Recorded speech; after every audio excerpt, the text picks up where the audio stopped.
Hello अस्सलाम वालेकुम dear students, मैं हूं आप लोग का केमिस्ट्री इंस्ट्रक्टर अब्दुल मोहम्मद। और आप पढ़ते आ रहे हैं मेरे साथ एफएससी की केमिस्ट्री। और अब हमने एंट्री टेस्ट की एमसीक्यू सेशन स्टार्ट की है ताकि स्टूडेंट्स जो तैयारी कर रहे हैं एंट्री टेस्ट के तो उनकी लेवल अच्छी होती जाए और उनको हेल्प मिलती रहे। इसलिए हमने शुरू किया हुआ है एमसीक्यूज़ का एक सेशन, एमसीक्यूज़ की एक सीरीज़ शुरू की हुई है जिसमें हम 6000 एमसीक्यूज़ डिस्कस करेंगे। कुछ एमसीक्यूज़ हम अपने एंट्री टेस्ट के फिज़िकल क्लास में जो मेरी चल रही है 11 तारीख से आज स्टार्ट हुई थी, 11 दिसंबर से आज स्टार्ट हुई थी। और अल्हम्दुलिल्लाह उसमें काफ़ी अच्छे स्ट्रेंथ आ चुकी है, अराउंड अबाउट 200 स्टूडेंट्स आ चुके हैं। और इंशाल्लाह मैं एक और सेशन भी स्टार्ट करूँगा। तब तक हम इसी को डिस्कस करते रहेंगे हमारे इन एमसीक्यूज़ को कि ये जो हमारा सेशन चल रहा है इस सेशन में लड़कों को हेल्प मिलती रहे। हमारे इस सीरीज़ में हम डिस्कस करेंगे कुल 6000 एमसीक्यूज़, जिनमें से कुछ ऑनलाइन होगी और कुछ फिज़िकल क्लास में चलती रहेगी। हमने टेस्ट लिया हुआ था स्क्रीनिंग टेस्ट अपने स्टूडेंट से, जिसका मैं पिछले हिस्से का 25 क्वेश्चन कर चुका हूँ, उनकी एक्सप्लेनेशन। अब पार्ट 2 कर रहा हूँ। उस पार्ट 2 में हम 26 क्वेश्चन से स्टार्ट करेंगे 50 तक, इसकी की बनाएंगे और साथ में एक्सप्लेन भी करेंगे। तो which element has highest ionization energy? Ionization energy किसकी ज़्यादा है? सोडियम की तो नहीं है, क्योंकि सोडियम जो है वो साइज में लार्जर है, बड़ा है। मुकाबला किसका है? लिथियम का, इसके 2 शेल हैं। बेरिलियम का इसके भी क्या है? 2 शेल हैं। और बोरोन का इसका भी क्या है? 2 शेल हैं। हमें पता है लिथियम का साइज सबसे बड़ा है और यहाँ पर बेरिलियम का साइज यहाँ पर छोटा है, मगर फिर भी याद रखिए बेरिलियम की आयनाइजेशन एनर्जी ज़्यादा है। किस चीज़ से?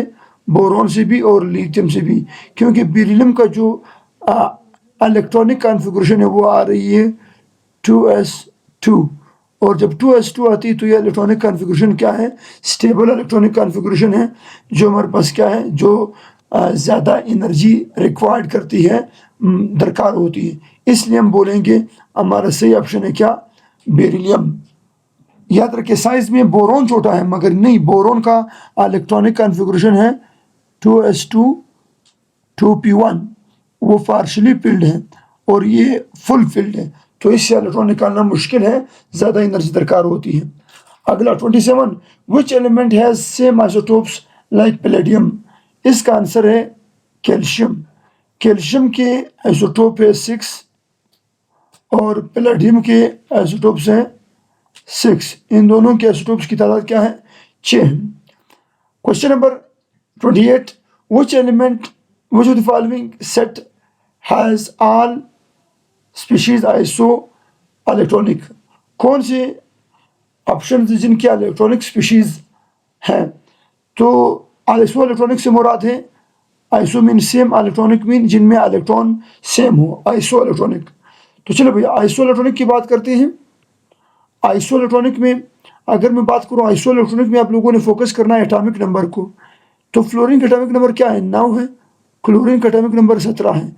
तो ये आपस में आइसो इलेक्ट्रॉनिक नहीं हो सकती, ये पॉसिबल ही नहीं है, और बहुत बड़ा फर्क आ रहा है। इसी तरह जब मैं फ्लोरीन की तरफ आता हूँ, फ्लोरीन का एटॉमिक नंबर है क्या? 9, नियॉन का 10, सोडियम का 11। यहाँ पर देखिए, यहाँ पर फ्लोरीन क्या कर चुका है? एक इलेक्ट्रॉन ले चुका है। तो 9 इसके अंदर प्रोटॉन थी और 9 इसके अंदर क्या थे? इलेक्ट्रॉन थे। अब एक इलेक्ट्रॉन क्या कर दिया? माइनस, मतलब एक इलेक्ट्रॉन ले लिया।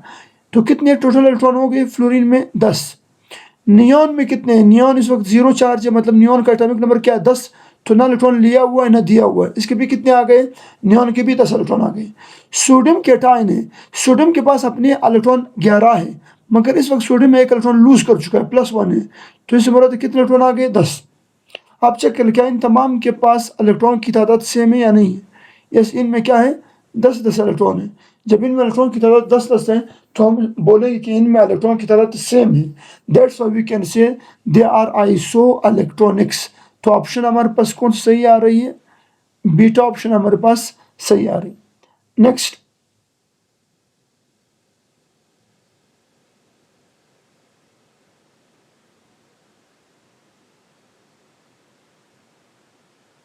अगला क्वेश्चन जो पर हम डिस्कस करेंगे that is 29 which one of the following is homo atomic molecule. कौन सा हमारे पास होमो एटॉमिक मालिक्यूल है? होमो atomic, homo mean same, atomic mean atom रखने वाले, मालिक्यूल्स वो मालिक्यूल जिनमें एटम्स सेम टाइप के हो, होमो एटॉमिक। जिसे होमो एटॉमिक मालिक्यूल को आप लोग एलिमेंट भी बोलते हो। क्या बोलते हो भैया? एलिमेंट भी बोलते हो। चलो जी, तो carbon dioxide is not the homoatomic, it's heteroatomic. Nitric oxide is also heteroatomic, इसमें भी डिफरेंट एटम है। HCl भी क्या है? हेटेरोएटॉमिक है। तो हमारे पास सही ऑप्शन कौन सी आ रही है? Ozone.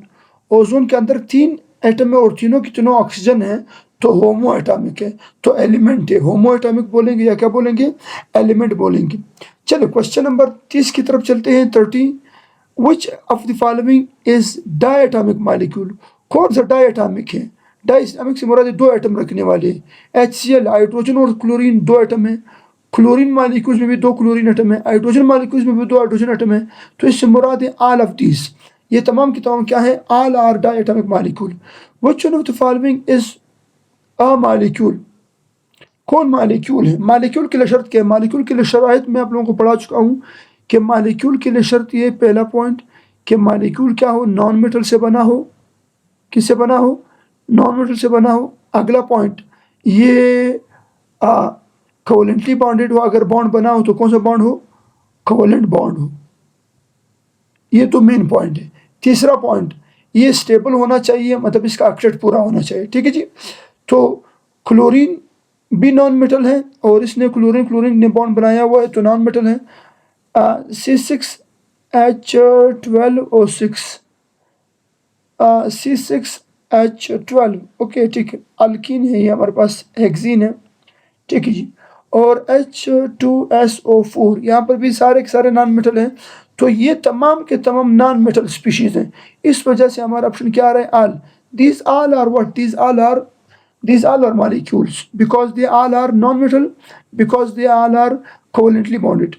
Which one of the following is compound? कौन सा कंपाउंड है? कंपाउंड के लिए शर्त क्या था? पढ़ाया हुआ था आप लोगों को। कंपाउंड के लिए शर्त है डिफरेंट एटम। NaCl एक कंपाउंड है, यस। अब क्रोमियम आपके पास क्या आ रही है? क्रिप्टॉन आपके पास क्या आ रही है? ये कंपाउंड नहीं है। ओजोन एलिमेंट है, क्रिप्टॉन भी एक एलिमेंट है। तो हमारे पास ऑप्शन क्या है? Which of the following is a compound? तो NaCl हमारे पास क्या है? कंपाउंड है, जिसमें डिफरेंट एटम है, एक Na और एक क्या आ रही है? Cl। तो डिफरेंट एटमों से बनी हुई चीज को हम क्या बोलते हैं? Compound. Next, which one of the following is element? P4S8 कौन सा एलिमेंट है? Both are element. एलिमेंट से मुराद जो सेम एटमों से बनी हो। सल्फर एसिड भी सेम एटमों से बनी है और फास्फोरस P4 भी सेम एटमों से बनी है। So we can say the option is what? Both. Which one of the following is mixture? Salad, alcohol, both. Salad, alcohol, both. Salad, alcohol, both. कौन हमारे पास क्या है? मिक्सचर है। तो अगर यहाँ पर बात की जाए, ये थोड़ा सा एम्बिगुअस है, यहाँ पर बात अल्कोहल की हो रही है। तो अल्कोहल, अगर कमर्शियल अल्कोहल की बात की जाए और अगर सलाद की बात की जाए, तो यहाँ पर बात हो रही है कमर्शियल अल्कोहल की। इथेनॉल मिथेनॉल कोई कंपाउंड नहीं बोला इन्होंने। क्या मांगा गया है? अल्कोहल और सलाद। सलाद और अल्कोहल बोथ हमारे पास क्या है? This both are what? Both are mixtures. Both are what? Both are mixtures. Next, which of the following are heterogeneous mixture? कौन से हमारे पास हेट्रोजीनस मिक्सचर है? हेट्रोजीनस मिक्सचर मैं आप लोगों को पढ़ा चुका हूँ। ऐसे मिक्सचर जिसकी कंपोजिशन क्या हो? डिफरेंट हो, उसे हम बोलते हैं हेट्रोजीनस मिक्सचर। तो सलाद एक हेट्रोजीनस मिक्सचर है, बिल्कुल। फैट्स एंड ऑयल, ये भी हेट्रोजीनस मिक्सचर है, बिल्कुल। ये अलग अलग खड़े होते हैं, आपको नज़र आ रहे होते हैं। और ऑयल प्लस वाटर, ये भी क्या है? हेट्रोजीनस मिक्सचर है। तो हम बोलेंगे हमारे पास क्या आ रही है? What we have? All of this. Next, 36, which one of the following are monoatomic molecule? कौन सा हमारे पास मोनो एटॉमिक मॉलिक्यूल है? Monoatomic molecule. Monoatomic से मुराद है जो एक एटम पर मुश्तमिल हो, जस्ट एक अकेला एटम हो, जस्ट एक अकेला एटम हो। तो उसकी तो आप लोगों को पता है कि पूरे पीरियड टेबल में हमारे पास कौन है, नोबल गैसेस। नोबल गैसेस वो एटम्स हैं जो क्या है, मोनो एटॉमिक है। उनकी जस्ट एग्जांपल है noble gases. Noble gases are just those molecule which are single atoms and they are molecules. Next, question number 37 की तरफ चलते हैं। क्वेश्चन नंबर 37 की तरफ चलते हैं। 37 में हमारे पास आ रही है, क्वेश्चन नंबर 37 हमारे पास आ रही है what which one of the following are polyatomic molecule। Polyatomic से मुराद जिसमें एटमों की तादाद ज्यादा हो। पॉलीएटॉमिक मतलब एक एटम नहीं हो, दो नहीं हो, एक से ज्यादा, 2 3 4 हो, उसे हम क्या बोलते हैं, पॉलीएटॉमिक। तो S8 में हमारे पास क्या है, पॉलीएटॉमिक है। P4 में हमारे पास क्या है, पॉलीएटॉमिक है। ओजोन भी और पॉलीएटॉमिक है। कार्बन डाइऑक्साइड भी पॉलीएटॉमिक है। तो these all are what, these all are the polyatomic molecules। ये क्वेश्चन थोड़ा सा रॉन्ग है। यहाँ पर क्या है, पॉलीएटॉमिक में ये क्या आनी चाहिए, इसका आना चाहिए था आल, इसकी जगह क्या आना चाहिए था, आल आना चाहिए था। चलिए भैया next, which are not homoatomic molecule. कौन से हमारे पास होमो एटॉमिक मालिक्यूल नहीं है। Which are not homoatomic molecule, कौन सा होमो एटॉमिक नहीं है, मतलब हेट्रो एटॉमिक है। मतलब कौन सा हेट्रो एटॉमिक, वो ये पूछ रहे हैं। Which are not homoatomic मतलब कौन सा हेट्रो एटॉमिक है। क्लोरीन होमो एटॉमिक मॉलिक्यूल है। नोबल गैस होमो एटॉमिक है। O2 ऑक्सीजन मॉलिक्यूल होमो एटॉमिक है। जबकि क्लोरीन कार्बन मोनोऑक्साइड क्या है, ये हेट्रो एटॉमिक है। इसमें एक कार्बन है और एक ऑक्सीजन है, तो ये हेट्रो एटॉमिक है, ये होमो एटॉमिक नहीं है। और यहाँ पर पूछा जा रहा है कि कौन नॉट होमो है, तो नॉट होमो हमारे पास क्या ऑप्शन, डेल्टा।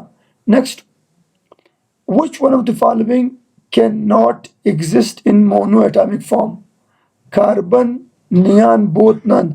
कार्बन जो है वो आपके पास एग्जिस्ट नहीं कर सकता मोनोएटॉमिक फॉर्म में। इसे हमेशा क्या करना होगा, कंबाइंड स्टेट में रहना होगा, बॉन्ड बनाना होगा, कंपाउंड बनाना होगा, मॉलिक्यूल बनाना होगा। ये अकेले हालत में, एटॉमिक हालत में नहीं रह सकता। Next, question number 40, the unit of ionization energy is kilojoule per mole. Kilojoule per मोल, ये तो आप लोग याद रखिएगा, ये तो इसका यूनिट है। आयनाइजेशन एनर्जी का यूनिट होता है किलोजूल पर मोल। अगला 41, ionization energy depend upon nuclear charge, atomic size, shielding effect, या ionization energy depend upon all of the above. All of the above, तो आयनाइजेशन एनर्जी न्यूक्लियर चार्ज पर भी depend करती है, atomic size पर भी depend करती है, और शील्डिंग इफेक्ट पर भी क्या करती है, डिपेंड करती है। तो हमारे पास क्या आ रही है, option delta, all of the above. Next, question number 42, electron affinity produces. Electron affinity क्या प्रोड्यूस करती है, ये तो मैंने पढ़ाया हुआ है कि इलेक्ट्रॉन एफिनिटी क्या है। जब एक इलेक्ट्रॉन आए किसी एटम के पास और उस एटम से क्या बनाए, एनाइन बनाए, और इस दौरान थोड़ी सी एनर्जी क्या हो जाए, निकल जाए, उस निकलने वाली एनर्जी को हम बोलते हैं इलेक्ट्रॉन एफिनिटी। समझाया हुआ है आप लोगों को। तो इलेक्ट्रॉन एफिनिटी जब भी निकलती है वो हमेशा क्या प्रोड्यूस कर देती है, एनाइन। आयनाइजेशन एनर्जी कैटाइन बनाती है, याद रखना। आयनाइजेशन एनर्जी क्या बनाती है, कैटाइन, और इलेक्ट्रॉन एफिनिटी क्या बनाती है, एनाइन, ये याद रखना। सही है। तो चले जी देखते हैं हमारे पास ऑप्शन क्या मिल रही है हमें क्वेश्चन नंबर 42 में। तो क्वेश्चन नंबर 42 में हमारे पास आ रही है, ये देखिए एनाइन। एनाइन इसका सही ऑप्शन है, क्योंकि कैटाइन कौन एनाइन बनाती है, इलेक्ट्रॉन एफिनिटी क्या बनाती है, एनाइन, और आयनाइजेशन एनर्जी क्या बनाती है, कैटाइन। क्लियर है भैया। अच्छा next, question number 43, pure matter is also called substance. Pure matter को हम क्या बोलते हैं, सब्सटेंस बोलते हैं। Next, 44. Atomic radius of fluorine is only larger than dash. Atomic radius जो है फ्लोरीन का वो लार्जर है, बड़ा है किस चीज़ से? इनमें से लिथियम नहीं, लिथियम तो बहुत बड़ा है, नाइट्रोजन थोड़ा सा छोटा है, ऑक्सीजन और छोटा है, फ्लोरीन फिर और छोटा है, नियॉन जो है वो उससे भी क्या है, छोटा है। तो हम बोलेंगे यहाँ पर ऑप्शन जो है वो कौन आ रही है? नियॉन आ रही है। So neon is the correct option, delta is the correct option. Next question number 45. One of the following species is isoelectronic with calcium +2. Which is that? कौन सी स्पीशीज जो है वो कैल्शियम +2 के साथ आइसो इलेक्ट्रॉनिक है? अच्छा, कैल्शियम +2 में कितने इलेक्ट्रॉन है? कैल्शियम का एटॉमिक नंबर, कैल्शियम का एटॉमिक नंबर जो है वो आपके पास आ रही है 20। तो इसके अंदर इलेक्ट्रॉन कितने होंगे? 20। मगर वो कहता है इसके पास अब +2 चार्ज है, +2 से हमारा 2 इलेक्ट्रॉन वो निकाल चुका है। कैल्शियम +2 है तो 2 इलेक्ट्रॉन निकाल चुकी है, 20 में से 2 निकल गए तो कितने रह गए? 18। अच्छा, यहाँ पर स्ट्रोंशियम है, स्ट्रोंशियम का तो बहुत बड़ा मास है, एटॉमिक नंबर है।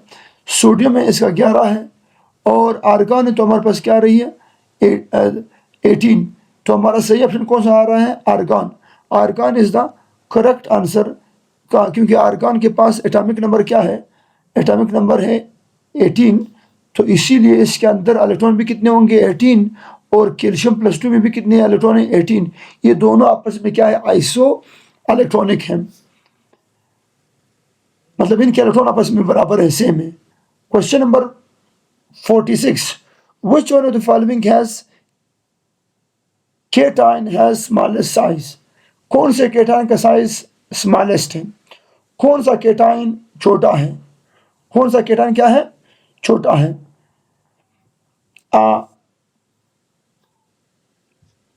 Sodium +1, magnesium +1, calcium +3, aluminium +3। इसका सही ऑप्शन क्या आ रही है? एल्यूमिनियम। क्योंकि सोडियम जो है, सोडियम बड़े साइज का है। सोडियम क्या है भैया? सोडियम हमारे पास बड़े साइज का है। इसके पास होते हैं 3 शेल। जब आपने इलेक्ट्रॉन निकाल दिया तो इसके पास जो आखिरी शेल था, आखिरी शेल इसका क्या हो गया? ख़त्म। आखिरी शेल क्या हो गई है भैया? आखिरी शेल हो गई है सोडियम की ख़त्म। ये चेक कर लें आप। तो ये आपके पास सोडियम का साइज आ गया। मैग्नीशियम का साइज भी इसी तरह है, तकरीबन राउंड अबाउट सोडियम की तरह है। जब आप एल्यूमिनियम में आते हो, एल्यूमिनियम का साइज छोटा हो जाता है। क्यों छोटा हो जाता है? क्योंकि एल्यूमिनियम पर चार्ज ज़्यादा है, जिसकी वजह से साइज क्या हो जाएगी? श्रिंक हो जाएगी ज़्यादा है। जितना न्यूक्लियर चार्ज ज़्यादा होगा उतना साइज छोटा होगा। तो यहाँ पर न्यूक्लियर चार्ज है हमारे पास 12, यहाँ पर 11, और यहाँ पर हमारे पास क्या आ रही है? 13 आ रही। तो जिसकी वजह से हमारा सही ऑप्शन है स्मॉलेस्ट साइज कौन से आयन का है? एल्यूमिनियम +3 का साइज सबसे छोटा है। Next question number 47. Ozone O3 is a dash molecule, homo atomic molecule, element या ट्राई एटॉमिक मॉलिक्यूल? तो all of these, homo atomic भी है, एलिमेंट भी है, और ट्राई एटॉमिक भी है। Question number 48. Question number 48। Question number 48। Question number 48 में चलते हैं। The size of negative ion are mostly dash than its neutral atom, its parent atom greater हमेशा एनाइन का साइज उसके पेरेंट एटम से क्या होता है, बड़ा होता है। ये तो मैं कल के लेक्चर में, कल के एमसीक्यूज में भी आप लोगों को पढ़ा चुका हूँ कि केटाइन का साइज हमेशा छोटा होता है पेरेंट एटम से, और पेरेंट एटम का साइज हमेशा छोटा होता है इसके एनाइन से। तो वो कहता है anion negative charge ion has mostly dash size as compare to neutral atom या पेरेंट एटम। तो आंसर क्या आ रही है, larger, greater. And question number 49, negative ion is produced when species dash electron या electron gains। कब negative ion बनता है, जब कोई एटम इलेक्ट्रॉन गेन करता है। तो हमारे पास क्या रही है, alpha option. And the last one, question number 50, solution is a dash mixture, homogeneous heterogeneous. तो इसका आंसर हमारे पास क्या रही है, होमोजेनस मिक्सचर। ये थे आप लोगों के एमसीक्यूज जो हमने डिस्कस करने थे regarding the entry test, screening test. और उम्मीद करता हूँ आप लोगों को बहुत ज़्यादा हेल्प मिल चुकी होगी। अपना बहुत सारा ख्याल रखिएगा, दुआ में याद रखिएगा, अपने दोस्तों को मेरे क्लासेस की तरफ बुलाते चले जाएं, और मेरे फिजिकल क्लासेस की तरफ बुलाते चले जाएं, एंट्री टेस्ट की क्लासेस की तरफ बुलाते चले जाएं, और मेरे यूट्यूब चैनल को सब्सक्राइब करते रहें, शेयर करते रहें, बेल आइकन को दबाना ना भूलिए। Thank you so much. अल्लाह हाफिज़, द खुदाई पामान।